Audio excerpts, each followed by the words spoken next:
कहा कि किस बेवकूफ ने यह सब कचरा मेरी दीवार पर लिखा है। वो शिष्य जिसने यह लिखा था वो चुप रहा। हालांकि उसने जो पंक्तियां लिखी थी वो ज्ञान से भरी थी, लेकिन यह सब किताबी ज्ञान था। वो शिष्य बहुत चालाक था।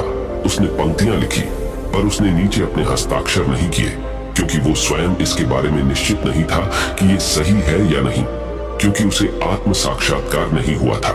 गुरु ने पंक्तियों को पूरी तरह से खारिज कर दिया। ये देखकर सभी हैरान रह गए। ये घटना पूरे मठ में चर्चा का विषय बन गई। इस विषय पर बात करते हुए दो शिष्य उस शिष्य के पास से गुजरे जो 12 साल पहले यहाँ आया था और दिन रात चावल कूटता रहता था। दोनों की चर्चा सुनकर वह धीरे से हंस पड़ा। दोनों शिष्य ने उसे पूछा कि तुम क्यों हंस रहे हो। दोनों शिष्य की नजर में यह चावल कूटने वाला तुच्छ ही भिक्षु था। किसी ने उसे ना तो कभी ध्यान करते हुए देखा था, ना ही कभी शास्त्र पढ़ते हुए। हर कोई उसे मूर्ख समझता था जो बस चावल को ही जानता था। उस मठ में बहुत बड़े बड़े विद्वान थे, लेकिन उस चावल कूटने वाले को किसी से कोई मतलब नहीं था। इसीलिए वह दोनों शिष्य उसे मुस्कुराता हुआ देखकर चकित रह गए। उन्होंने फिर उससे पूछा कि तुम क्यों हंस रहे हो। उसने जवाब दिया, मैं इसीलिए हंसा कि मास्टर सही बोल रहे हैं। ये सब पंक्तियां कचरा है, इन पंक्तियों का कोई मूल्य नहीं है। वो दोनों शिष्य चौंक गए। उन्होंने उसे पूछा कि क्या तुम ऐसी पंक्तियां लिख सकते हो जो इससे भी बेहतर हो। चावल पीसने वाले ने जवाब दिया, नहीं, क्योंकि मैं अनपढ़ हूं, लेकिन हाँ, मैं कुछ पंक्तियां कह सकता हूं। अगर तुमने उन पंक्तियों को तुम लिख सकते हो तो मैं तुम्हारे साथ जाने के लिए तैयार हूं। उन दोनों शिष्यों ने कहा, ठीक है। वे मास्टर के कमरे के पास गए और चावल कूटने वाले ने कुछ पंक्तियां बोली और दूसरे शिष्य ने उस दीवार पर लिख दिया और उन पंक्तियों के नीचे लिख दिया कि चावल कूटने वाला। उन्हें लगा कि मास्टर इस पर भी गुस्सा करेंगे। जो पंक्तियों उसने लिखने के लिए कहा था बहुत अद्भुत थी और वो पंक्तियां थी, मन तो बस एक का भ्रम है ना, तो मन है, ना ही मन का कोई दर्पण है। और जब मन ही नहीं है तो धूल कहां ठहरेगी। जो ये जानता है वो सच को जान गया। जब गुरु ने ये पंक्तियां देखी तो वे आधी रात को उठे और चावल कूटने वाले के पास गए। वह सो रहा था। मास्टर ने उसे जगाया और कहा कि ये लो, मेरी छड़ी और मेरे वस्त्र ले लो। आज से तुम मेरे उत्तराधिकारी हो, लेकिन इस मठ को छोड़कर कहीं दूर चले जाओ, क्योंकि इस मठ में बहुत सारे विद्वान हैं जो खुद को तुमसे ज्यादा श्रेष्ठ मानते हैं और वो तुम्हें मार देंगे। वो इस बात को बर्दाश्त नहीं कर सकते कि एक साधारण सा चावल कूटने वाला उनसे ज्यादा विद्वान निकला। तुम्हें वह सारा ज्ञान हो गया है जो मुझे है। तुम्हें यह सारा ज्ञान चावल कूटते कूटते हुआ है और मुझे पता है कि तुम जहां भी जाओगे लोग तुम्हारे पास आने लगेंगे, क्योंकि जब कोई फूल खिलता है तो उसकी महक हर तरफ फैलने लगती है। उसने अपने गुरु के पैर छुए और रात को ही वहां से चला गया। अगर हम अपनी जिंदगी में देखें तो पाएंगे बहुत से लोग सोचते हैं कि ध्यान केवल एक ही जगह बैठकर आंखें बंद कर कर ही किया जा सकता है, लेकिन हकीकत में ऐसा नहीं है। ध्यान तो चलते चलते भी किया जा सकता है, अपना कुछ काम करते हुए भी ध्यान किया जा सकता है। असल में ध्यान का मतलब यह है कि आप जो भी काम कर रहे हैं उसे अपनी शिद्दत से करें कि आपको आपके शरीर का ख्याल भी ना रहे। बिल्कुल उस चावल पीसने वाले की तरह जो चावल कूटने में इतना मग्न हो गया कि उसको खुद का कोई ख्याल ही नहीं रहा। उसने चावल कूटते हुए ही उसने आत्म साक्षात्कार प्राप्त कर लिया। हर समय वर्तमान में रहना और कुछ नहीं सोचना।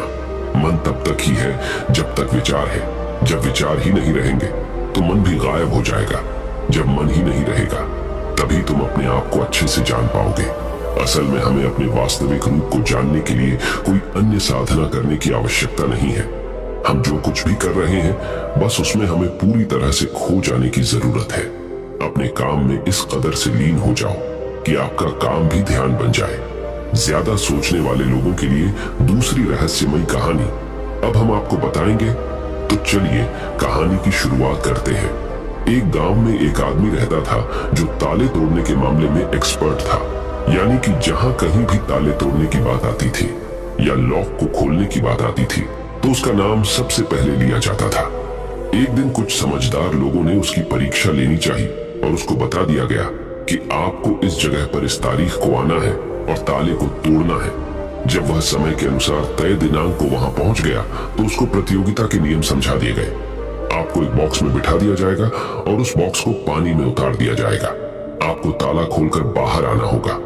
इस बीच आपको लगता है कि लॉक आपसे नहीं खुल पाएगा, तो आप इमरजेंसी बटन को दबा सकते हैं और ऊपर आ सकते हैं, लेकिन आप प्रतियोगिता में हार जाएंगे। उसने सभी नियमों की हाँ कर दी और पानी में चला गया। जैसे ही वह पानी में पहुंचा तो उसने जेब में से एक तार निकाला और लॉक को खोलने की कोशिश करने लगा। 4 से 5 बार कोशिश करने के बाद वह बार बार विफल हो रहा था, लेकिन उससे लॉक नहीं खुल रहा था।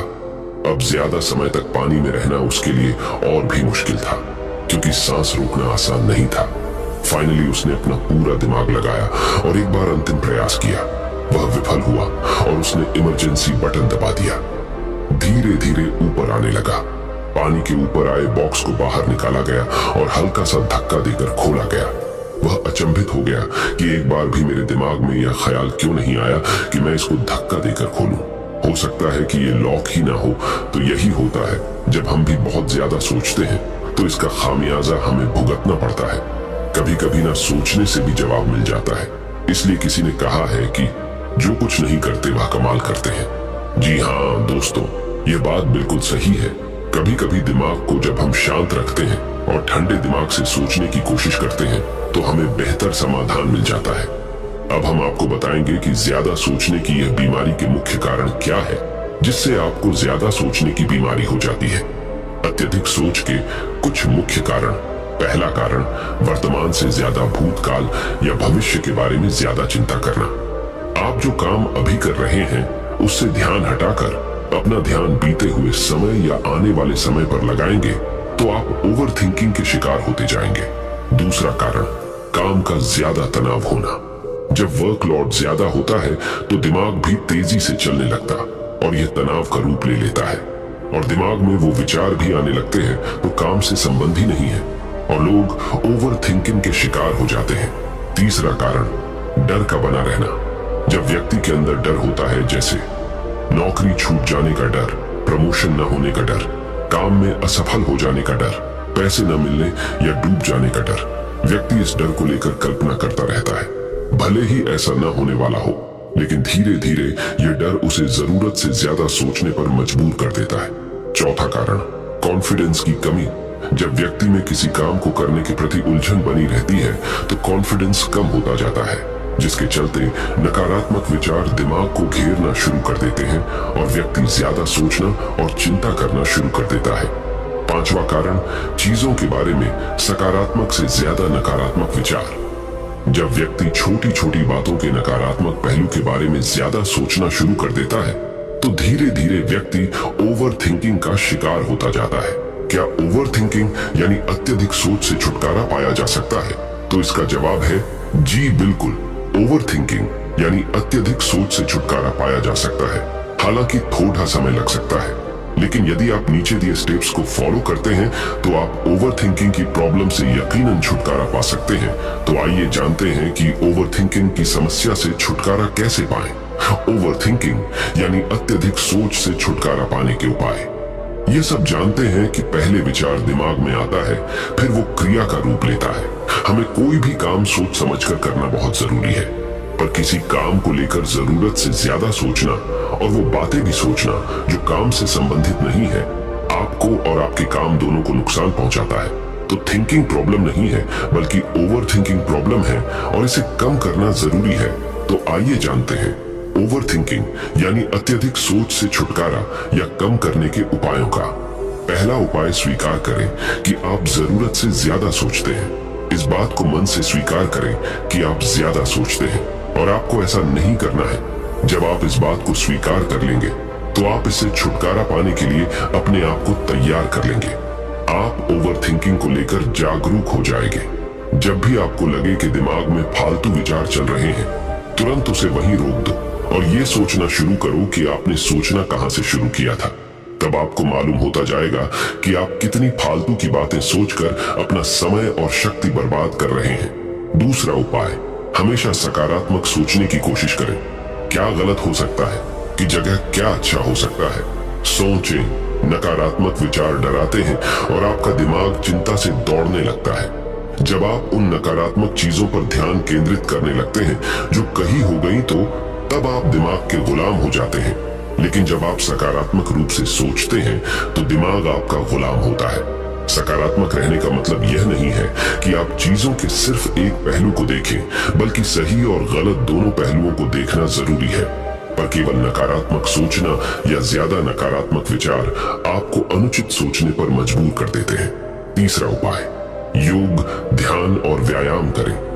योग, ध्यान और व्यायाम मस्तिष्क और शरीर को स्वस्थ रखते हैं।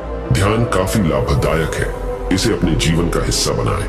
चौथा उपाय, वर्तमान क्षण में जीने की कोशिश करो। कभी कभी लोग बीती हुई बातों या घटना के बारे में ही सोचते रहते हैं और तनाव में आ जाते हैं। इसी प्रकार जो समय आने वाला है उसे लेकर भी इतनी चिंता करते हैं कि तनाव में रहते हैं। तनाव में दिमाग हावी हो जाता है और फालतू बातें सोचने लगता है। जो समय बीत गया है उससे सीख लो, जो आने वाला है उसकी तैयारी करो। लेकिन ये आप तभी कर सकते हैं जब आप वर्तमान में रहें। इसलिए आप जो अभी कर रहे हैं तो पूरा ध्यान उसी पर लगाओ।